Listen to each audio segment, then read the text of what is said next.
Saludos a todas las camaradas y los camaradas del Sindicato Mexicano de Electricistas. Mi nombre es Héctor Mora Cebadúa, soy profesor en la universidad y en la Secretaría de Educación Pública. He sido activista en la CENTE y en el STUNAM durante muchos años y les agradezco la oportunidad de poder hacer un comentario para estos 100 años, porque llevamos un poco más de 200 años de ser un país independiente y en la mitad de ellos ha estado presente, dejando huella, el Sindicato Mexicano de Electricistas. Yo me voy a referir a una etapa más o menos reciente en la que el ESME, junto con otras fuerzas, pero quien llevaba la vanguardia en ese momento era el Sindicato Mexicano de Electricistas, cambió la historia. Y ese cambio en la historia le acarreó rencores y odios muy profundos al mexicano de electricistas. Estoy hablando de la etapa de principios de este siglo. A finales de los 90, durante los 90, vivimos reconversiones industriales, privatizaciones y muchas reformas neoliberales.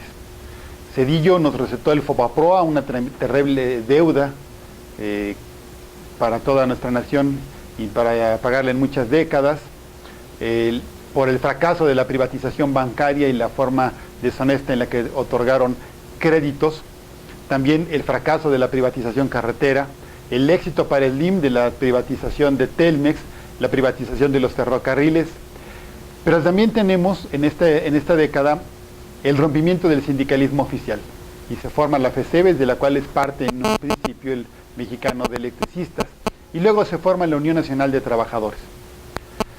Se privatizan ya a fines de los 90 las pensiones de los trabajadores que cotizaban o que cotizan al Instituto Mexicano del Seguro Social. Y insisten, y son crecientes, las pretensiones y rumores de reformar la Ley Federal del Trabajo. Y en esta década, a la mitad de ella, por primera vez se hace totalmente independiente la conmemoración del 1 de mayo. Y los sindicatos independientes toman las calles mientras el sindicalismo oficial se refugia en auditorios o de plano no dice nada. Y también pues muere en esta década, en el 97, Fidel Velázquez, que es el prototipo, el arquetipo del charro y el traidor entre los trabajadores. Ahora sí que nuestra historia comienza en el 98.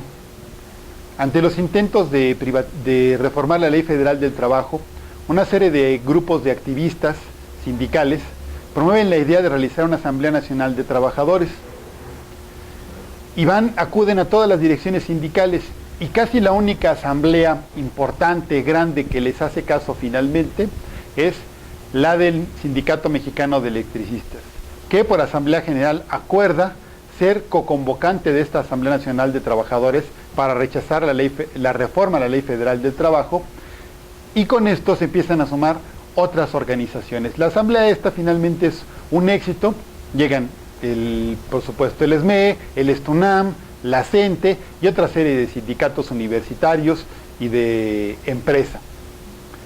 Este hecho y las movilizaciones de esos días y también la resistencia del charrismo provocaron que no tuviera éxito el intento cedillista de reformar la Ley Federal del Trabajo. Pero ya encarrerados en esa dirección, los electricistas deciden a fines del 98 que rechazarán todo intento de reforma a la Ley Federal del Trabajo y de privatización de la industria eléctrica. Y para más detalle, el 11 de febrero ya del 99, el ESME celebra una Asamblea General Extraordinaria en la que discute la iniciativa que envió Cedillo el 2 de febrero al Senado de la República para modificar los artículos 27 y 28 de nuestra Carta Magna. El ESME dice, entre otras cosas, ante los esfuerzos del pueblo mexicano por mejorar sus niveles de existencia y de trabajo, el ESME no puede estar de acuerdo con la venta del sector eléctrico, pues lo consideramos la antesala para la venta de la industria petrolera, para pagar la deuda externa e interna, FOBAPROA, rescate carretero, etc. También dice el ESME, nuestro sindicato defiende la existencia de la Comisión Federal y Luz y Fuerza como empresas del pueblo. No se debe vender lo que ya es propiedad de la nación. Y dice también que no está dispuesto a renunciar a la soberanía nacional establecida en el artículo 27 constitucional, ni a sacrificar los derechos contenidos en la Ley Federal del Trabajo y en el contrato colectivo de trabajo en beneficio de un proyecto desnacionalizador. En esta Asamblea General se acuerda solicitar al presidente de la República que retire su iniciativa de reforma a los artículos 27 y 28 constitucionales. Este es un asunto de la mayor relevancia. Un sindicato le dice directamente al presidente: retire su iniciativa. Eso es ponerse en el nivel que deben ponerse los trabajadores ante el presidente de la República. También decide el ESME llamar a constituir un frente de resistencia contra la privatización de la industria eléctrica. Convoca a las demás fuerzas sindicales y sociales de nuestro país y convoca a una gran movilización para el 18 de marzo. Esa asamblea, todos nos dimos cuenta, por supuesto los electricistas también, que era muy importante, pero no nos dimos cuenta que era de tanto alcance.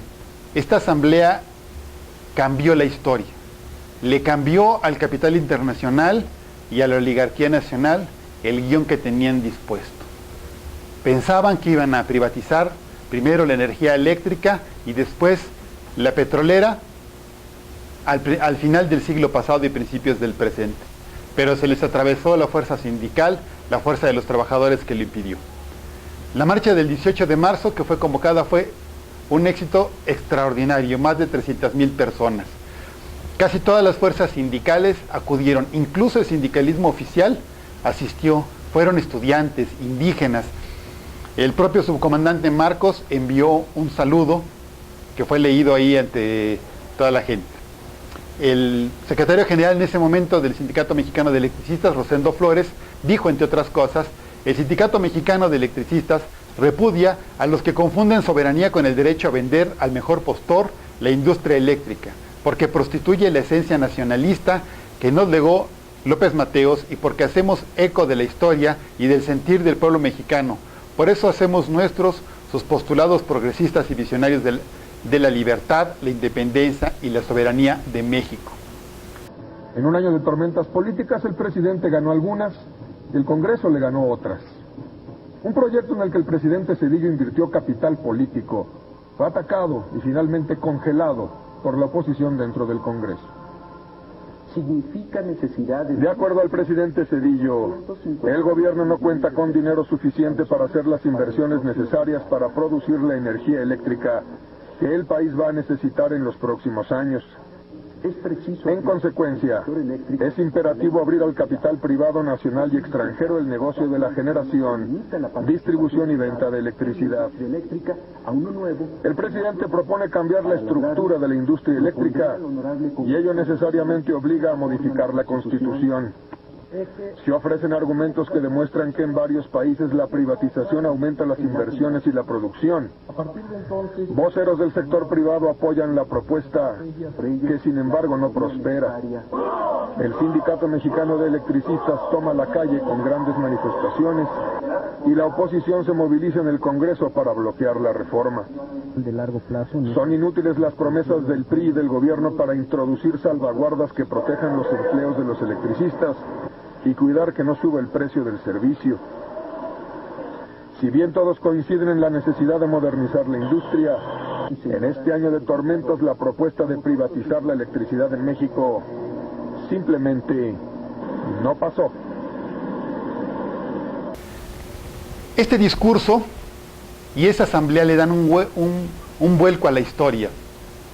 Son ahora los trabajadores, los proletarios, los que están defendiendo la nación, no solo sus intereses, no solo sus salarios o contrato colectivo, sino salen a defender la nación, incluso contra los legisladores y el presidente. Este es un gran cambio que afortunadamente le han legado el mexicano de electricistas al resto de nuestro país.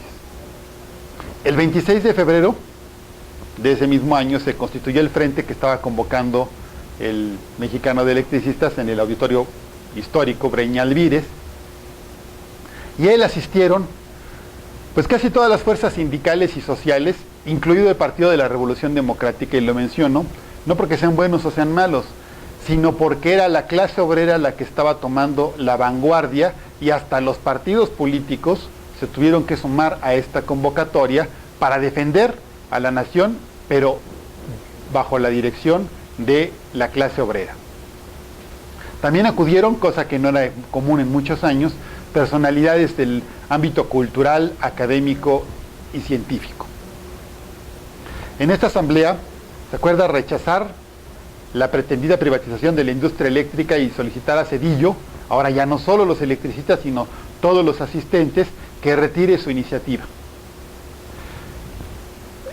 Pedir que retire la iniciativa tiene otro factor importante, incluye una gran desconfianza contra los legisladores, porque no confiábamos nadie en que los legisladores fueran a hacernos caso. Era mejor pedirle al presidente que retirara la iniciativa, porque si quedaba en el Congreso, pues se sabe que los diputados y senadores siempre hacen lo que les mandan desde arriba. También se acordó desarrollar una campaña de recolección de firmas entre los usuarios y consumidores de energía eléctrica, donde se rechace esa iniciativa. Y para el 14 de marzo, o sea, solamente 2.5 semanas después de eso, ya se habían reunido más de 1 millón de firmas. Después, el conjunto de fuerzas que decidieron apoyar la defensa de la industria eléctrica y la ciudadanía se unieron y rápidamente reunieron esta cantidad de firmas. Y también se acordó llevar esas firmas el 15 de marzo al Congreso de la Unión para que los diputados vieran lo que los ciudadanos estaban demandando. Así la hace de puente entre los ciudadanos y los diputados el frente convocado por el Mexicano de Electricistas. Hubo otras movilizaciones en ese año muy exitosas, por supuesto la del 1 de mayo, que es la primera, totalmente unitaria, todo el sindicalismo independiente se une en esta movilización, el 22 de mayo, el 28 de agosto y por supuesto el 27 de septiembre.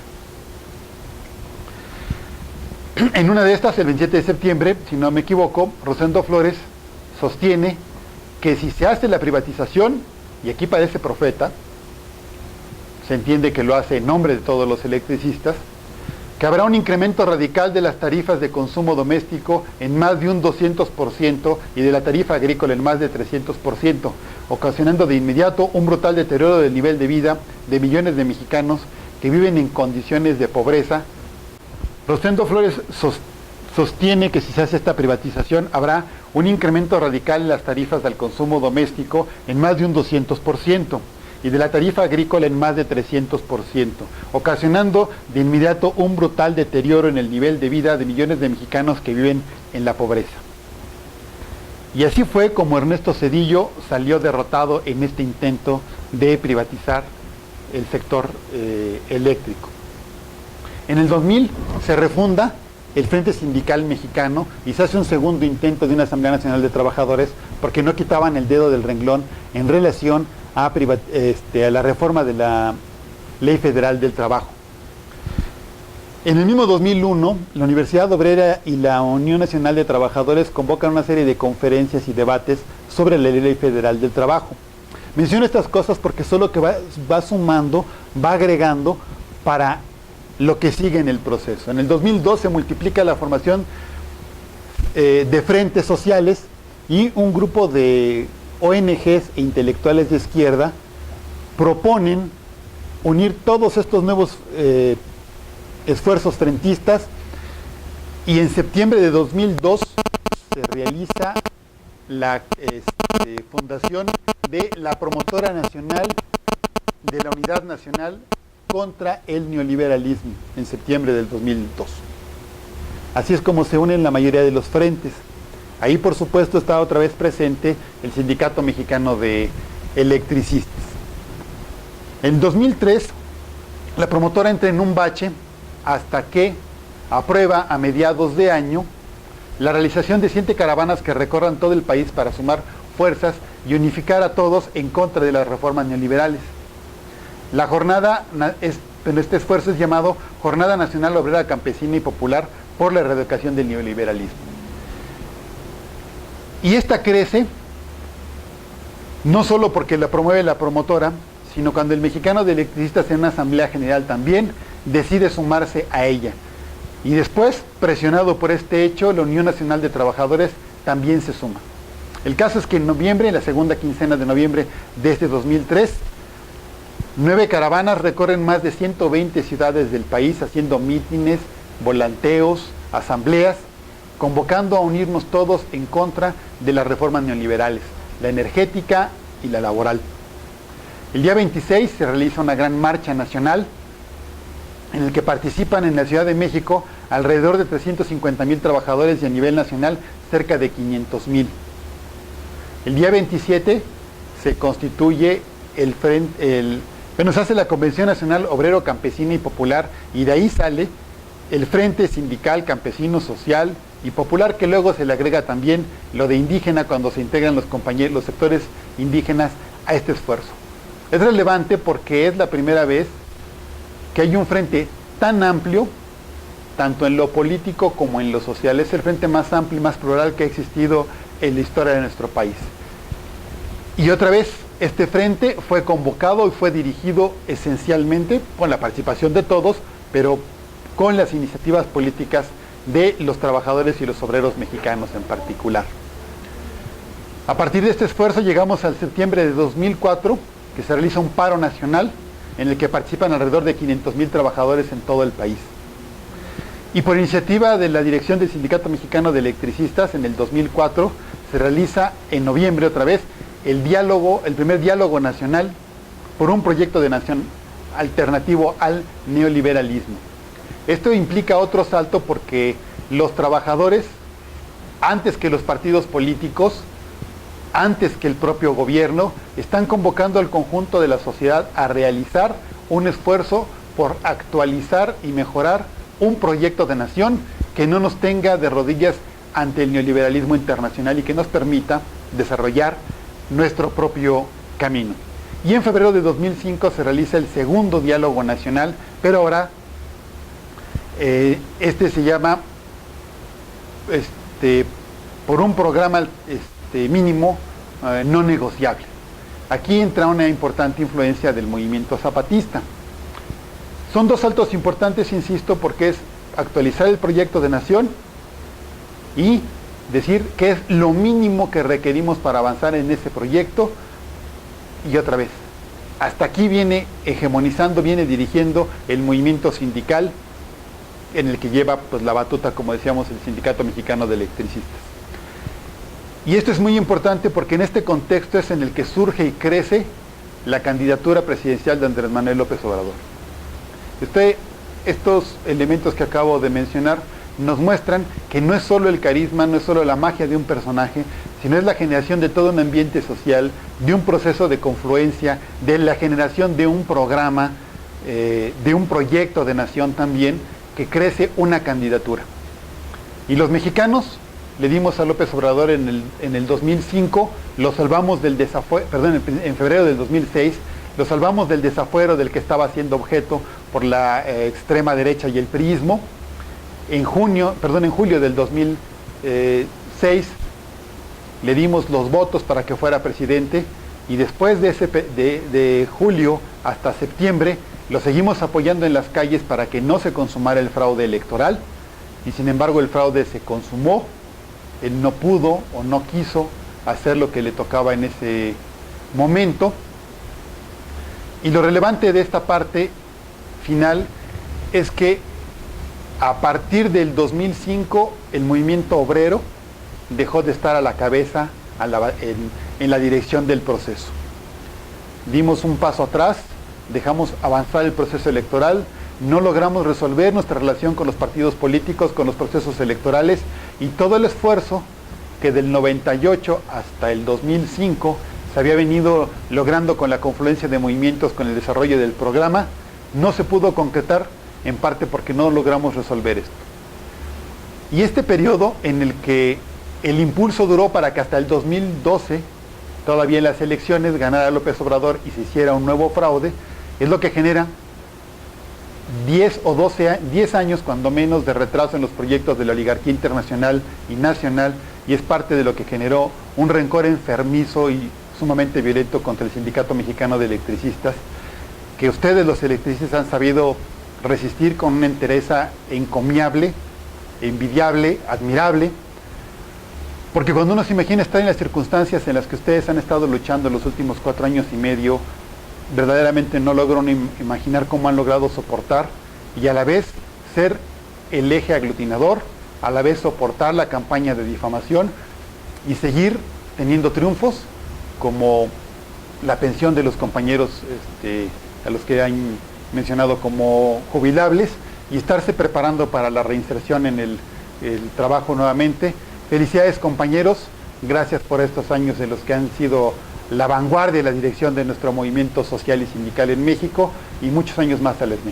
Gracias.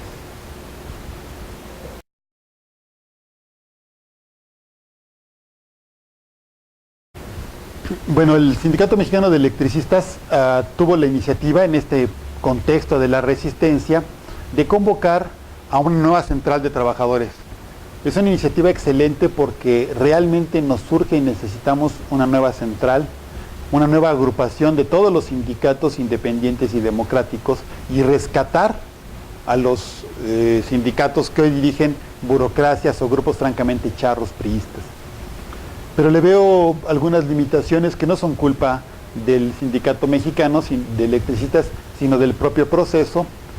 Falta aterrizarlo hacia abajo, falta incluir a los individuos, falta hacer el proceso de construcción sindicato por sindicato, pero sobre todo lo que hace falta es la iniciativa política, la idea política. ¿Para qué queremos esa central? ¿Por qué los trabajadores tendrían que afiliarse a esta nueva central? Esa es la clave del asunto. ¿Cuáles son las luchas que debemos encabezar? Desde mi punto de vista hay 2 asuntos centrales. El primero es el empleo. Sin empleo los trabajadores no somos lo que somos, perdemos nuestra esencia, nuestra vitalidad. Necesitamos empleo. Creo que esa tendría que ser la primera iniciativa. Y la segunda, un aumento salarial generalizado. Pero no hemos escuchado todavía que de la central, y a nadie más le podemos pedir que lo diga, porque ¿quién diablos lo va a decir si no es la nueva central? Y por el otro lado, está el asunto de la OPT. También aquí el problema es que se ha priorizado hasta ahora, desde mi punto de vista, viéndolo desde fuera, la parte orgánica, la organización, y nos falta la parte política. Esta parte que sí logró desarrollar el primero y el segundo diálogo nacional, que era, queremos un proyecto de nación alternativo al neoliberalismo, queremos con este mínimo programa avanzar. Ahora no lo estamos escuchando por parte de la OPT. Están pasando cosas gravísimas en nuestro país, como la guerra en Michoacán, la guerra en Guerrero, y la OPT todavía no ha tenido la oportunidad de tomar acuerdos y expresarse en este sentido.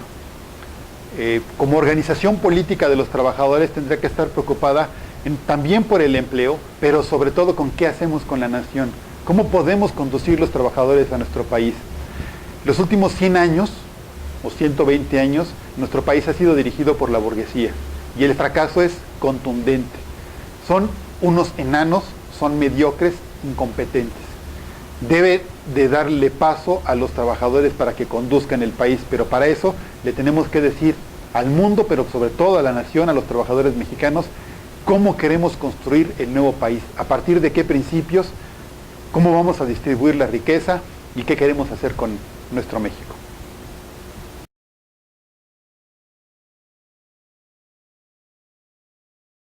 El tratar a los electricistas durante estos 4 años y pico de resistencia es una experiencia muy fuerte, porque cada vez que se acerca uno aquí al sindicato se va un poco lastimado, un poco herido, porque no puede uno ayudar, no puede uno resolver la situación particular y concreta de los compañeros, que implica pues no tener salario, no tener el empleo.